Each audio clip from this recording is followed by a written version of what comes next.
Hello, welcome to the North Cascades Bluegrass Festival, streaming with the pros. Our festival is held over Labor Day weekend with camping from Tuesday before to Tuesday after. Today, we're going to be joined by Mr. Greg Cahill and Mr. Greg Blake. As we go through the interview, Mr. Cahill will be called Mr. C and Mr. Blake will be called Mr. B. I love that. Before we get actually started with the interview, I'm going to play a little promo for the festival. This year's festival is from September 2nd, 3rd, and 4th. It's Friday, Saturday, and Sunday over Labor Day weekend. And we have camping from Tuesday before to Tuesday after. And that's a wonderful time where people get together and jam and have a bunch of fun.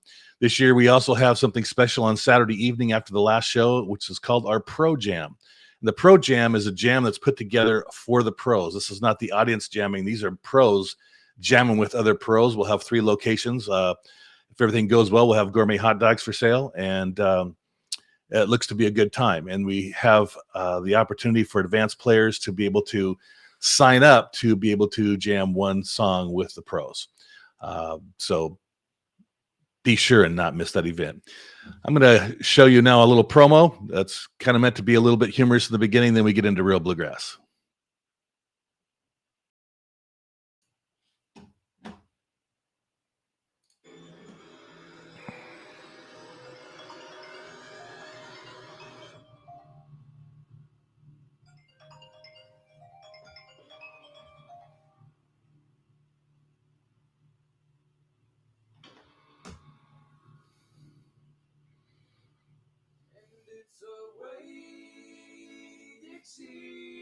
Steady as she goes,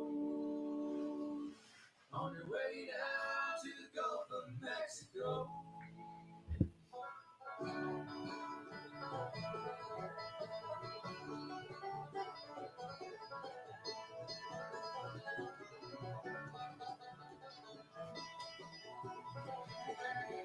I used to ride a boat that river queen, and it's making a fortune I've seen.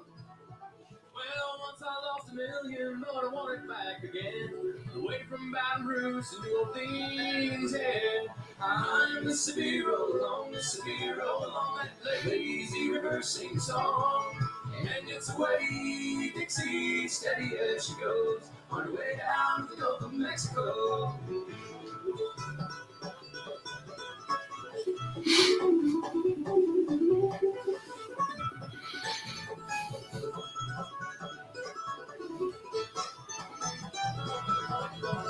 I used to ride a boat that river queen, and it's many games fortune I've seen. Well, once I lost $1 million, but I want it back again. And on the way from Baton Rouge to New Orleans, yeah, I'm Mississippi, roll along, that lazy river sing song. And it's away, Dixie, steady as she goes, on her way down to the Gulf of Mexico.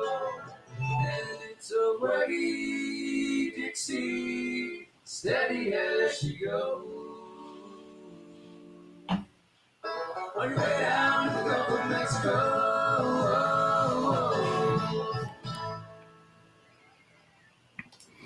Well, I hope you enjoyed that. Let's start our interview right now. Let's welcome Mr. Greg Cahill and Mr. Greg Blake. Hello, gentlemen. How are you doing today? Mighty fine. Yep. Awesome. Did you see your picture on that promo? Sure did. First one. Pretty good looking fellas. Well, let's get started. For those that were not joining earlier, Mr. B is Greg Blake and Mr. C is Greg Cahill. So let's start off with something that I'm guessing you guys are proud of, a 2-time Grammy nominee. That must feel rewarding to be recognized nationwide and amongst your peers. So can you guys briefly describe how that process works, and if there's any audience involvement, how can we help to contribute? Well, only members of the Recording Academy are able to vote for any of the nominations, any of the Grammys. But if you are a professional musician, you can join the Recording Academy, and that would be great. And if not, you can talk to other people who may be members of the Academy, Right. and say, hey, did you hear the new Special C thing? That would be good. Why don't you check it out? Yeah. The good thing about the Recording Academy, they're so careful to not have politics, bartering for votes, well, I'll vote for you if you vote for me, and this and that. They say that, you don't do that.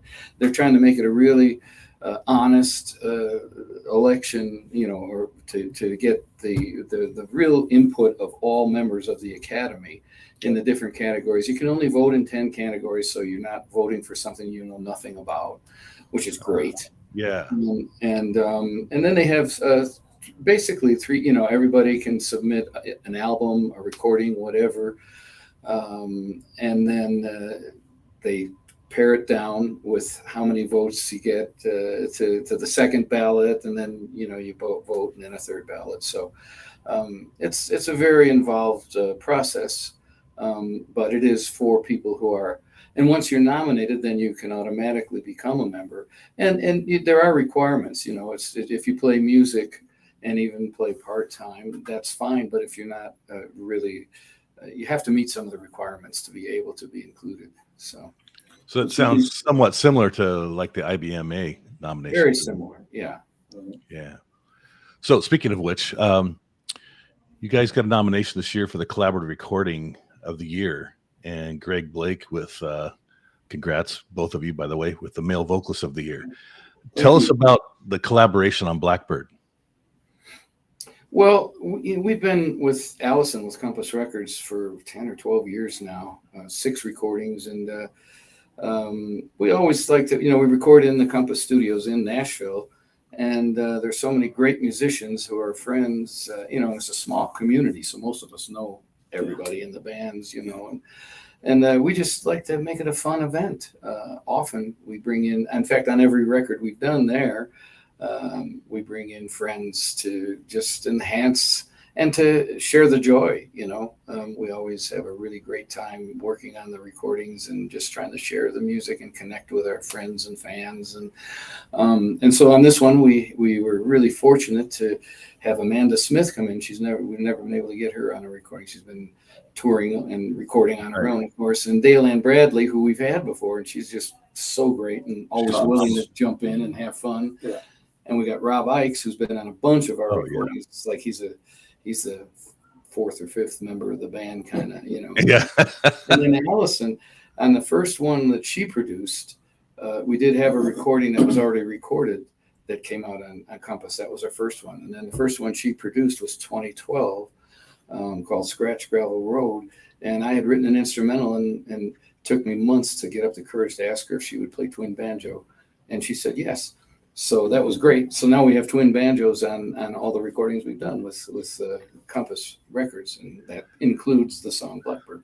Yeah, that's awesome. I have noticed over the years that and this includes you guys, I think, on Fireball, for example, when people are having fun doing what they love, it comes across so much better than being stodgy studio work with no fun, right? I don't know if you found that or not, but it's such a great thing. I love it.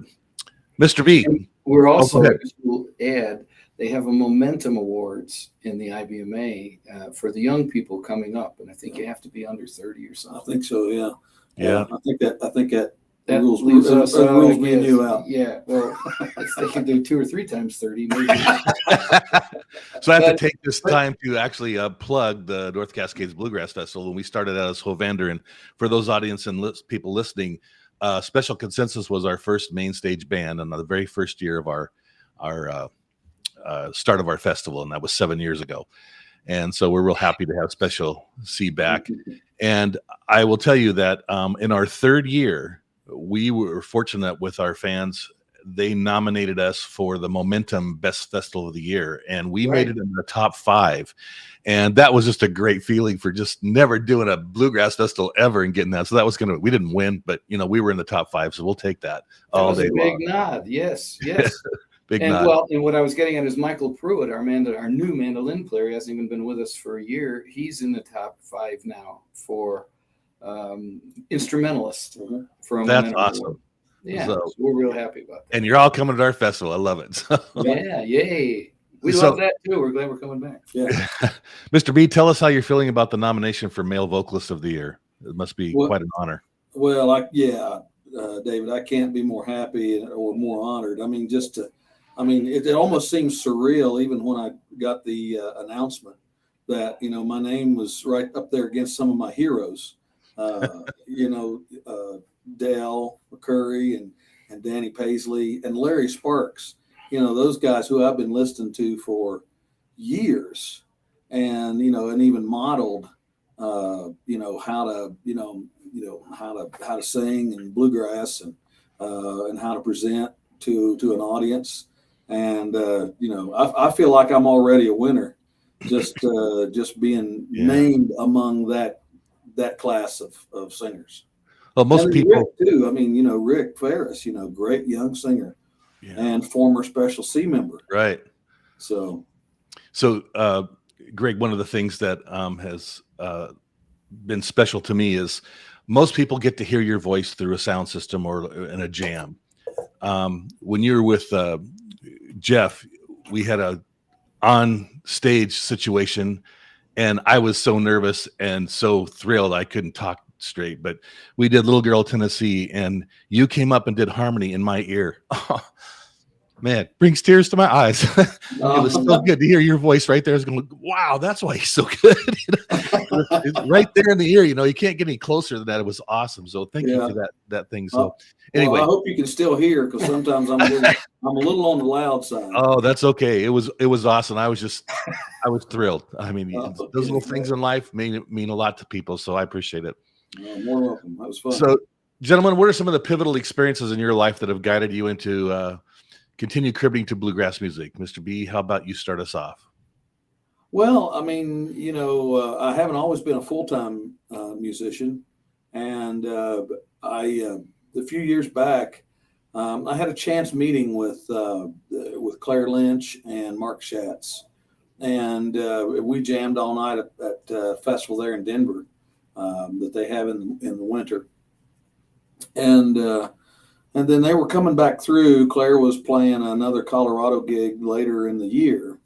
And she and Mark crafted a little letter to me and just said, we know you have your career thing going on and everything, and we wouldn't want to necessarily, upset that apple cart. But if you were ever wondering if you had what it, takes to be successful in this business, well, Mark and I wanted to tell you that we thought you did. And if you ever wanted any help in getting started, just call us. And I was actually going through a period of time where I was wondering if maybe that might not be, the thing I should do here in the second half of life, because I'd already been 30 plus years in the ministry and my kids were kind of getting out of the house and didn't have those responsibilities as much.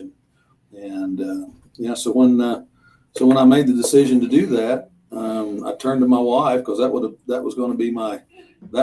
been the decisive thing.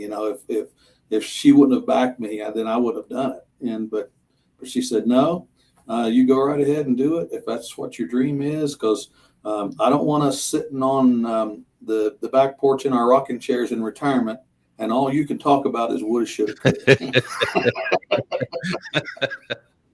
For sure. How about you, Mr. C? Well, in an odd way, I sort of had a similar experience. I had, played a little bit for a while part-time, and it was 1975 when the bass player, Mark Edelstein, and I decided, let's give this a shot for just a couple years and see if we can just tour and record and be full-time musicians. And so we did that, and it went on and on. There were really high points and low points and paying dues. But in 1994, my dad had retired a few years earlier, and he was a CPA and had his own accounting firm, and he would do my income tax every year. And I would take it to him, and he would look at the numbers, go, how can you live like that? You're not making any money. I said, it's okay. We have friends that take care of us on the road, and it was all okay. And so year after year that would happen. And then by that time in the 94, there was a point where I was really thinking, oh, I don't know. I've been really beating my head against the wall and sleeping on people's floors. Thank goodness they were nice enough to take us in sometimes and doing all this. And so we had our lunch meeting because he was booking us. And I said, I don't know, Dad, it's getting pretty tough. And he said, oh, the whole hook was every year that he would do the income tax, and I would say that there'd be this really good gig coming up next year. And I'd be like, one more year, just one more year. Because after that gig, we're going to be okay. And that just goes on and on. And so I told him this in 1994. I was sitting there and I said, oh, I don't know. It's getting really tough. And he said, well, I think one more year. I was like, really? You saying that? And it was special because 3 days later he died. Oh, suddenly. So, but that's pretty cool. Those were his last words. Mm-hmm. Yeah, that's awesome. Yeah. So, guys, one of your latest album releases is Chicago Barn Dance. Tell us more about the connection and time to the WLS National Barn Dance. Well, that was in Chicago from the 1920s all the way up into 1960, 61. And it was a radio show sponsored by Sears and Roebuck Company, the world's largest store, WLS. So it was called the WLS, or the National Barn Dance. And they would feature all the big-time country artists of the day, everybody, Patsy Montana, Roy Rogers and Sons of the Pioneers. They had Homer and Jethro, who moved there to be on that show. And two brothers came up from Kentucky to work in the refineries in Indiana, and that was Bill and Charlie Monroe. And they started out on the show as dancers, and then they became the Monroe brothers. And of course, this whole time is when Bill was getting all the ideas of putting together what we call bluegrass music now. So it's been there a really long time. It was so popular, it moved down to the 12th Street Theater. It was a live show, packed out all the time. The announcer was George D. Hay. And when he left WLS and the Barn Dance, he went to Nashville, and he ended up on WSM, and he ended up being the program director. And when they were trying to figure out ways to increase their listening audience, he said, we should do a show like that one down in Chicago, that Barn Dance one. That's great, and blah, blah, blah. Convinced the owners, and they said, we'll give you a few months, try it out. And he went on the air, and sure enough, and that was the Grand Ole Opry. Awesome. And so after 35 years of people saying, you're from Chicago and you can't play bluegrass music from Chicago, the point was, hey, we've had all this stuff a lot longer than some other places around that are known for bluegrass music. It's been there. Yeah. And so that's why. So all the songs on the recording are either about Chicago or written by people who lived in Chicago or who are from Chicago. And we thought that was a statement because 2020 was the 45-year anniversary of Special C and the 25-year anniversary of Compass Records. So, and it was our 20th recording. So wow, that's awesome. Yeah, lots of folks don't understand the things that happen in the background to get something to go and why they do it. So I appreciate you sharing that with us today. Right. Mr. C, how did you get started in bluegrass? Actually, you guys kind of told me that already. I'm just going to move to the next question because I think you've already handled that one. I've noticed over the years that you enjoy playing in other countries. What's that experience like? You want to go first? Well, sure. I mean, the first time I ever got to play in another country was with Jeff Scroggins in Colorado. And we went over there basically on a shoestring and didn't even know if we'd even come back with any money or not. But we wanted to, for almost all of us, it was going to be our first time in Europe, and we got invited to play in the European World of Bluegrass, EWAB, there in the Netherlands, and that was fun. And we tacked on some shows over in Ireland, and then we met a promoter over there that we became really good friends with, and he brought us over, several times after that. And then then kind of the word got around that we were willing to come as far as we needed to share our bluegrass and our music and our brand of music with folks. And we played in Australia, and we played in the Norwegian countries, a lot of the countries in Europe, and then of course done a lot of touring in Canada. So, And we started back in the 90s. I just went into the back of Bluegrass Unlimited and saw that there were some people.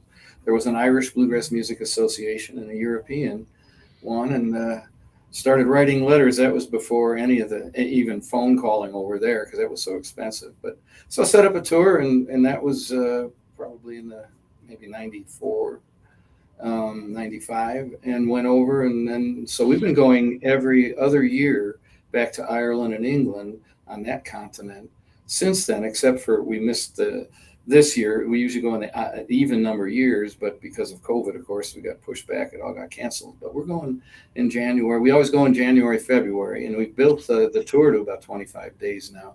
And then we've been going to Europe about the same amount of time. We've been to all the mainland Europe countries and the EWAB as well. Mm-hmm. And we went to South America and just trying to spread the bluegrass gospel as much as we awesome. Can. What an experience. Yeah. Hey, gentlemen, I'm not on your side of the screen, but do you see the chats that are coming in? No, we haven't been. We're looking at you, David. You have a little button up there that says stream under chats. There's a little chat. Oh, yeah. Mm-hmm. Go ahead and click that. Rebecca Spear did a shout out and said, Greg. Oh. And then she said, Greg. Well, Rebecca. Hey, Rebecca. The only reason we did this, Rebecca, is because he said you did really well. So thank you. Just kidding. She was awesome, for sure. Yeah. So,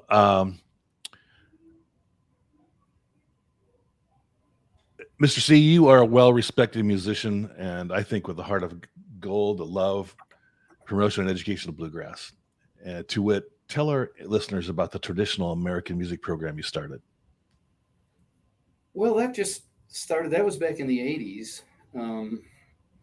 And a teacher friend asked, that's when we'd be gone 3 weeks and come home for 3 or 4 days and go away for 2 weeks. We were touring all the time. But a friend asked me to just come and into her classroom with the banjo, because she said, so many kids really had never seen a banjo up close.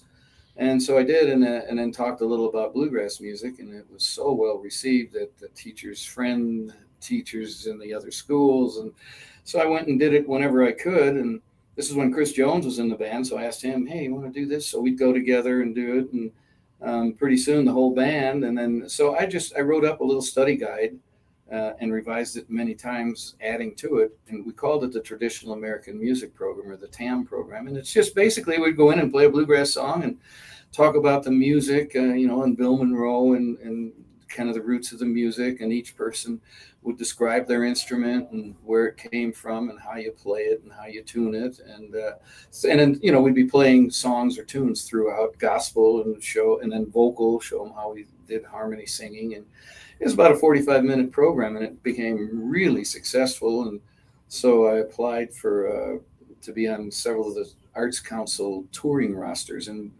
numerous states. We were probably on 7 or 8 or 10 of them at one point.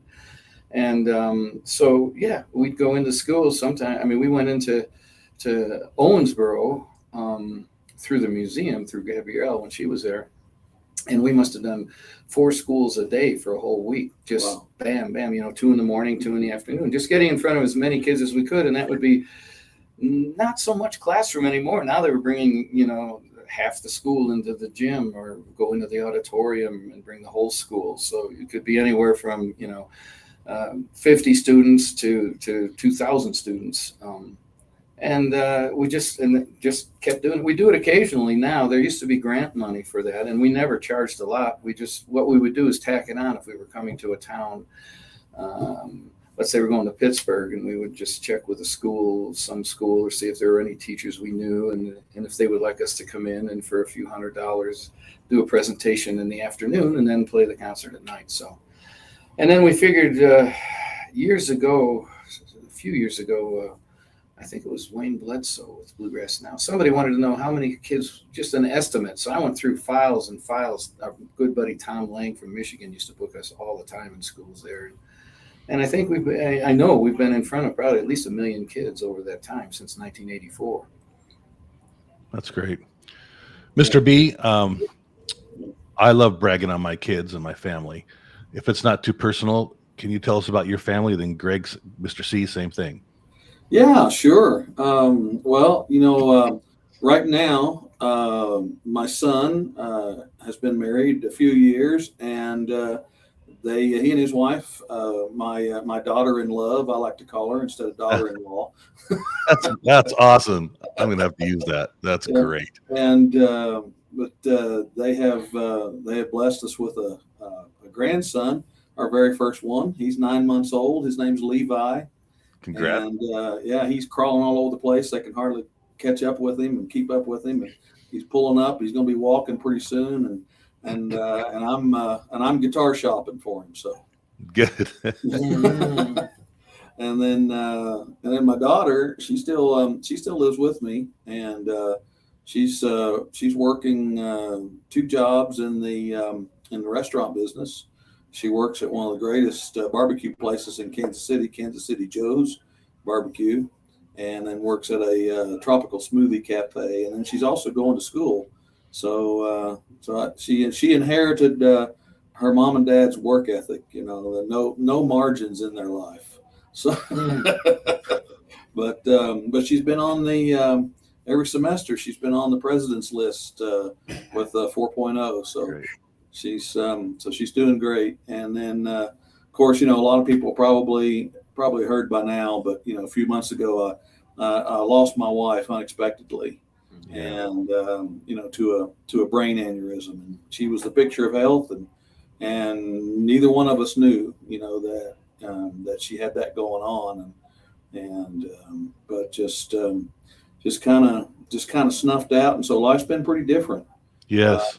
You know, these last few months, but you know, Greg and the guys and all of the music community have been incredibly supportive, and just really, you know, surrounded me with you know, with care and love and encouragement, and you know, and even you know, and even offered, you know, tangible ways, you know, any kind of help that I need or whatever, and they've just really been there. But at the same time, especially the guys, they've been, you know, if I need space too, you know, they're quick to, you know, acknowledge that, and yeah, it's just, they've been, you know, them and the rest of the music community have just been incredibly supportive. And as I kind of alluded to earlier, I mean, you know, she was really the fulcrum of whether or not I would actually dive into this business full time. And she sacrificed a lot and supported me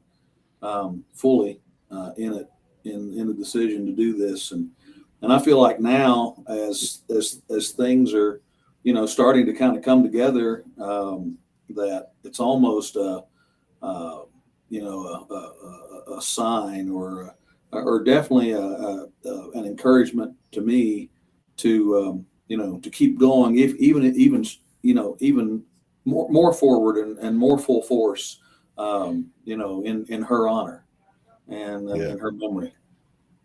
That's wonderful.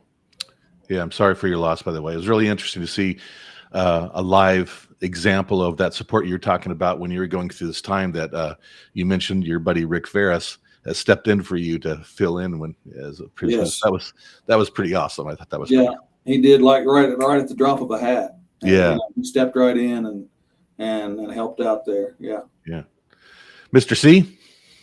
Well, I have a wonderful wife, Jackie, who has been totally supportive and, thank God, willing to put up with crazy life schedules, you know, and thank goodness she has a very good job and can work from home. So we made it through COVID with me doing a lot of virtual stuff, and her. And my son, Dan, and his wife, Gloria, have 3 kids. I have 3 great grandchildren. My granddaughter, Vanessa, is actually over in Greece right now, and she's just completed college, actually a semester early, so she could go over and travel. And my 2 grandsons, Sean and Daniel, are 15 and 11 respectively, and we get together regularly. I can't shoot the baskets as well as I used to, or throw the ball as far, but we have a great time together. We've been golfing now. That's the thing. We get them out there, and so that's really pretty much my hobby, is just spending time with the family whenever I can. And you like to golf? Yeah. Yeah, I'm So, terrible, but I love it. You know. well, if you ever need a break and you're not playing and you need to play golf, I live on a golf course, so I got free Oh, balls and all. So oh, let me I'd know. like to take about 20 lessons from you. That'd be I'm not a pro by any stretch of the imagination. But I did learn some things from pros. I'm happy to pass on to you. But anyway, hey, I just want to take a break for a second. We have David, I think from Germany, is asking Mr. C, how long have you known Greg Blake, and how did you choose him as your new vocalist? Well, Greg and I have really known each other for a lot of years. Long time. Because we've run the same circuits, played the same festivals, but always in different bands. But I'll tell you, Greg Blake is the guy that if you go to a festival and the stage show is over, and this is including at IBMA, you know, the World of Bluegrass, everybody's looking for Greg Blake because they don't want to sit and pick with him. Great singing and guitar playing, and he knows a million songs. And so we've been doing that for a lot of years, just hanging out and picking. And the timing never seemed to work out, you know. Either he was solidly entrenched in a band at the time, or we had a guitar player, and you know, and this is the first time that it actually, you know, they came in off the road, and we heard he was hiding out in Overland Park, Kansas, and sent the boys after him. No, we Sent the boys from Chicago. yeah, said, hey, you got one, you can't refuse.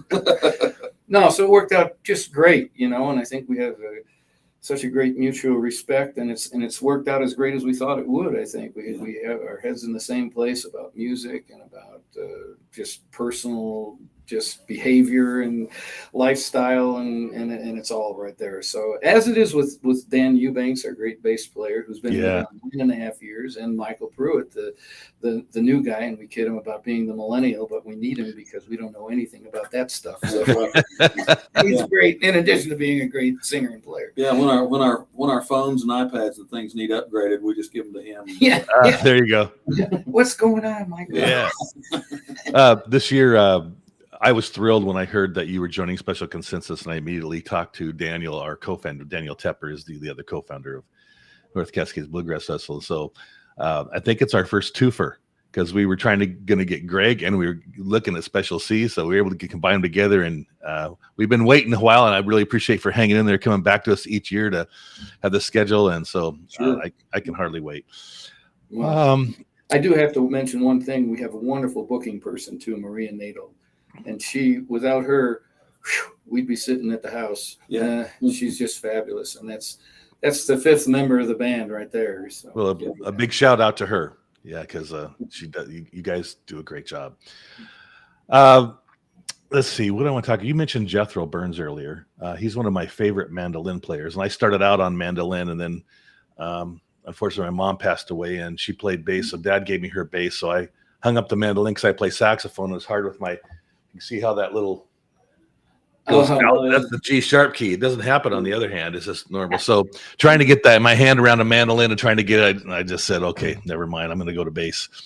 But I listened to Homer and Jethro during my youth, and on your Lone Star recording in 1980, I understand Jethro was a guest. So I'm really curious on the backstory of that. What was Jethro like, and what prompted you to invite Jethro to be a guest on that song? Well, Jethro was just a wonderful human being and a phenomenally gifted artist. He considered himself a comedian, an entertainer, and sometimes wouldn't even talk about the fact that he was, you know, the greatest mandolin player in the world at the time. But after I got out of college, graduated college, I went in the Army for a couple of years and came back to Chicago area, which is where I'm from, and moved to Evanston, and didn't realize for a long time that I was living like maybe half a mile from Jethro. Yeah. And then I'd see him at the music store up on Main Street, and I'd be, wow, that's Jethro Burns, you know, and we struck up a friendship. One of my best buddies is Don Sternberg, and he was taking lessons from Jethro and became pretty much a protege of Jethro's. And everybody would come to town. David Grisman, Sam Bush, they would all go visit Jethro, you know, and I was right in the neighborhood. Anyway, Jethro was he was like the godfather of all musicians, not just acoustic musicians, not just bluegrass or jazz. And the guy who produced that, I was not ready to make an album in 1980, but I was convinced to do so by Mike Wolfson. And he said, no, you got to do this. And because I was trying to play different stuff with Special C. And so on that recording, like one of the tunes was Blue Rondo a la Turk. And we arranged that for banjo. And Byron Berlin also came in and played on it. And Mitch Corbin, our guitar player at the time, was real good buddies. Byron was real good buddies with his dad. And we kind of connected that way. And I just asked Jethro. It took a long time. I just said, Jethro, would you play a couple of tunes on my record, please? Sure, Greg. Well, yeah. When should I be there? I mean, he was so supportive. He was so That's supportive. Awesome. And throughout the years, I learned so much just watching him and listening to him. Just because I like to play some of that swingy stuff. My mom was a great piano player in that style, and yeah, we got to play shows with him, and we were actually playing at the Earl of Old Town one weekend a month with him, and played festivals with him. And he rode along with us a few times, and it was difficult because we couldn't catch our breath because we were laughing so hard. No doubt. He was really the guy you saw on stage. He was that guy all the time. Yeah.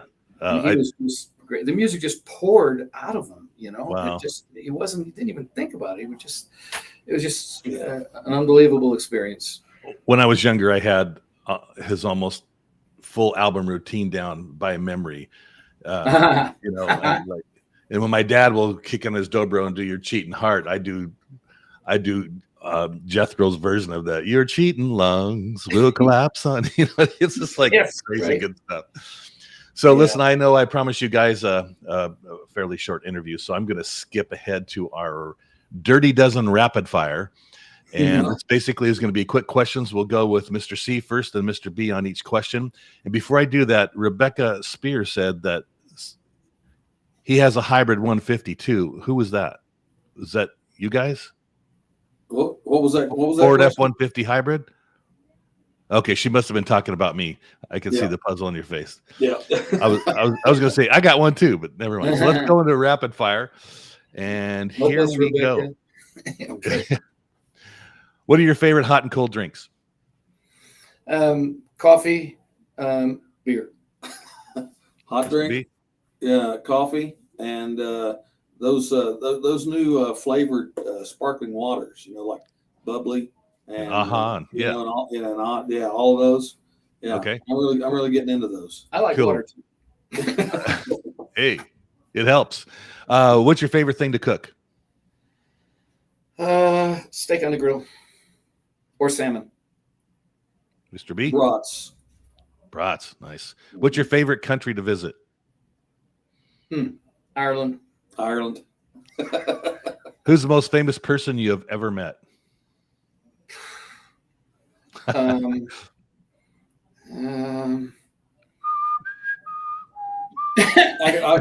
ahead and go. Go ahead. And I don't know if we can really even say meet unless, actually I shook hands with him. Good enough. Is that good enough? That's like I've been to New Zealand. It was the airport changeover, right? Yeah, exactly. Ronald Reagan. Who was that again? Ronald Reagan.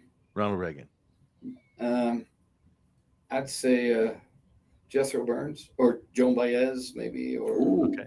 Yeah. Do you have any pets? If so, what kind, and do they have names? My wife and I had two wonderful dogs, and within the last year, they were both 12 years old, and they both passed away. A golden retriever named Shelby, and a little Paparanian named Josie. We have a Cocker Spaniel mix. She has the markings of a King Charles, and even though it's a she, my daughter insisted that we name it Bowser. That's great. Because she definitely has that personality. Okay, if you could buy any car, old or new today, what car would it be? Oh my gosh. Money's not an option. What would you buy?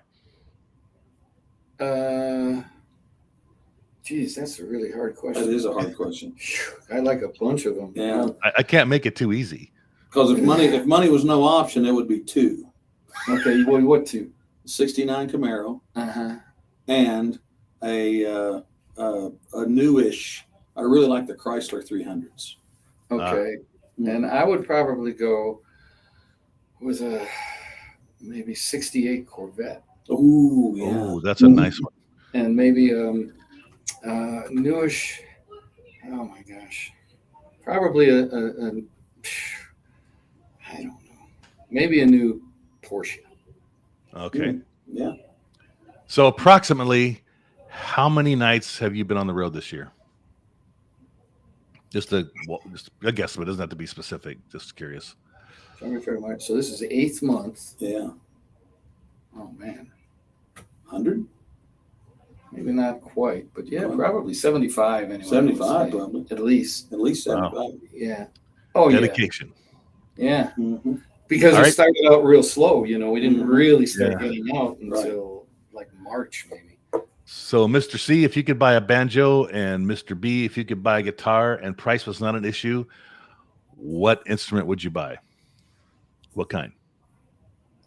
I would definitely buy an original 5-string Gibson banjo. Banjo. So like Steve McMahon. Yeah. I would it would depend. It would be somewhere between late 30s to early 40s. D28. D28. Okay. And I would have to be the pre-war banjo. That's what I'm Yeah. talking about. Original, yes. Yeah. If you could choose one non-stringed instrument to play and be at a pro level to perform with that instrument, what would it be? It's a hard call because I love the sax and jazz, but I also There you go. love and used to cop a lot of licks from listening to jazz stuff, but also clarinet. I listen to Benny Goodman, and the clarinet awesome. voicing is so similar to the banjo. You know? Yeah. Clarinet for me. Yeah. Clarinet. All right. Yeah, definitely love clarinet. Who is your favorite bluegrass hero? Now, I know this may change from time to time, but if you had to pick one today, who would it be? I know that's a hard question because you don't want to offend anybody, but No, I would unequivocally say J.D. Crowe, because J.D. he was Crowe. sort of my mentor, and I just hate that we just went to his funeral a few months ago, but he was the guy for me. Mike Wiseman. Mike Wiseman. Okay. What's your favorite movie? Oh my God. Sorry, I'm stressing you guys out with these quick fire questions. Oh, brother, where art thou? Yeah. My hair. Yeah. Okay. I'll go with that too. I have to. Okay. If you were not based out of your current location, is there a secondary place you might want to live? Well, all of these questions, David, are really hard because I always have 2 or 3 answers, I know. Mm-hmm. I would probably, if I could afford it, go to California. I have a sister and a lot of friends, and my family, we all like to go to California. But if not, I would also like to go to live in like Montana or somewhere with the ranches. And There you go. Yeah. Mr. B? Yeah, that really is a tough one. I kind of really like I like the western portion of North Carolina. Okay. Yeah, it's beautiful. Okay, our last question in the Dirty Dozen Rapid Fire is, what's your favorite venue to play and why? Oh, wow. Can you see deer in the headlights? I know, absolutely. Oh, gosh. Well, I mean, that is, I gotta say, I think that's impossible for me to answer, honestly. I just don't. That's okay. Because there's several festivals that I just love playing at, and several indoor venues that, I don't say, I honestly, I can't pick one. I don't mean to be a terrible player here, but Did you see Rebecca's comment? no. Soft seat theaters.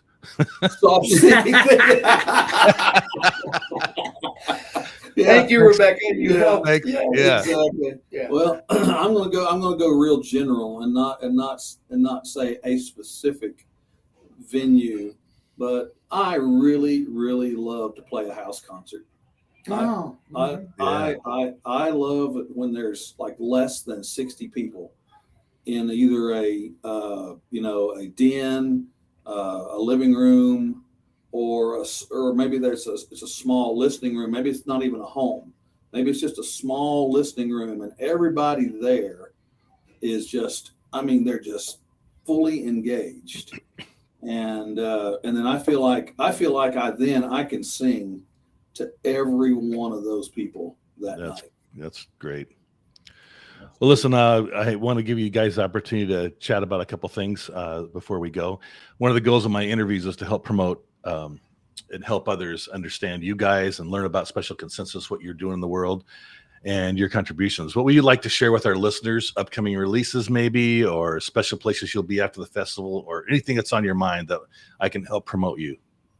Well, that's great. Well, I would say Blackbird is the current single that we recorded. That's the first recording with the four of us, with the Gregs and Dan and Michael, and that's getting pretty good airplay now.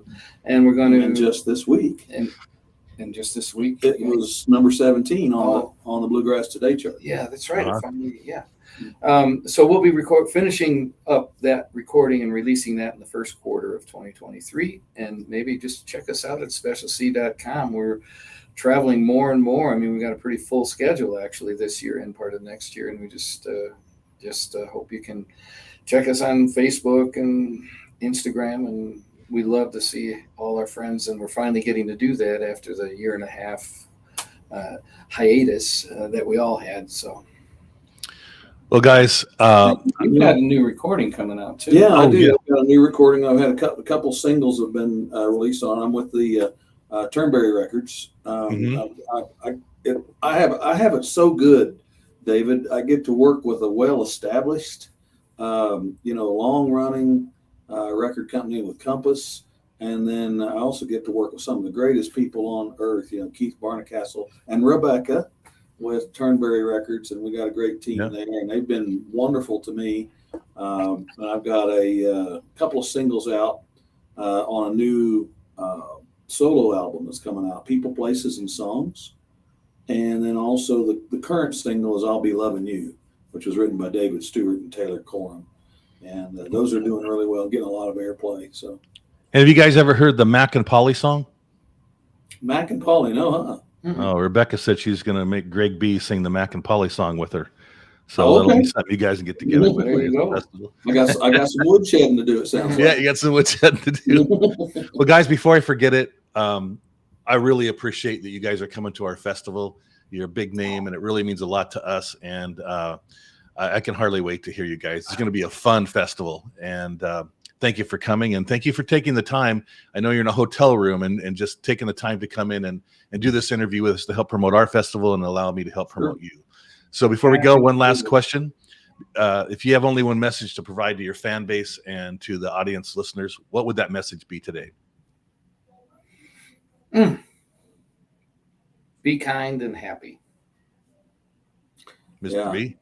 And I just tack on to that, say ditto, but then in addition to be kind and be happy, and then, share the bluegrass with somebody. Yeah.